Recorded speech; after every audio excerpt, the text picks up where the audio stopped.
The Monster Hunter Wilds beta had a roster of interesting new monsters. While I already talked about Doshaguma in a past video, I will now talk about the remaining cast that appeared in the beta, by the commission of a guild which jump into the hunts of other residents of the Windward Plains. While he's not the first to be hunted, the first monster introduced at the beginning of the beta was Balahara. It is a leviathan that appears to be based off a sandward motif, and I think that works perfectly for the Windward Plains. I love the interaction that he has with the environment.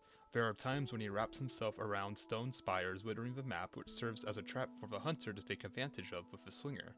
Firing your swinger when he's wrapped around will cause him to come falling down and be hit by the falling rubble.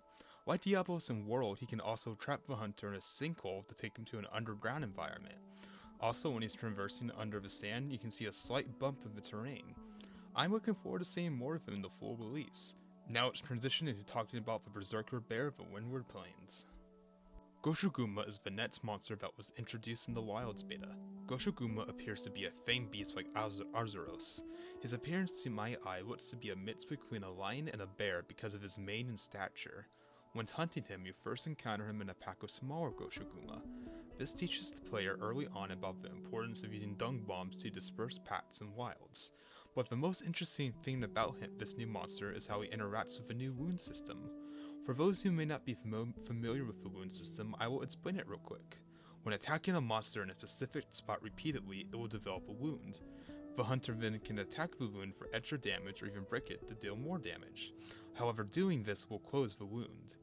A special way that Doshaguma interacts with this mechanic is at a certain point in the hunt, he will go into an offensive berserk mode, but doing so reopens all his wounds. It's honestly cool to see this type of flight or fight response in Monster Hunter.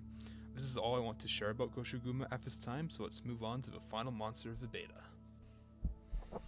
Rey Dau is the final monster of the beta and is the apex predator of the Windward Plains. As a monster, it has an awesome design that is unique. Like Rathalos, he is in the flying wyvern family of monsters. He has a golden coloring, and his most unique feature is his pincer-like horns that constrict when he does a powerful attack. Also, due to the heat from his lightning attacks, some of the sand environment will become a glass-like substance. This substance will actually adhere to Rey Dau's wings and tails and add some temporary dark blue to his appearance. And of course, the hunter is able to break off this substance the more they attack those areas. The setting of the hunt, starting in the inclemency or storm mode of the Windward Plains, made it feel like an event. The ongoing storm adds a lot to the atmosphere of the hunt. It also feels very on theme to see stray lightning bolts in a stormy sky as you fight a lightning-based monster. There are also many stunning attacks that he has in his utility belt, the most well-known one being his lightning railgun shots. One of my personal favorite moves that he has in his arsenal is a horizontal flying attack where he slashes his wings against the ground. I enjoyed this entire hunt, and I'm excited to see more of him in the final version of the game. Thank you for watching, and if you want to hear about the Doshaguma, click on the video in the corner. Happy hunting all!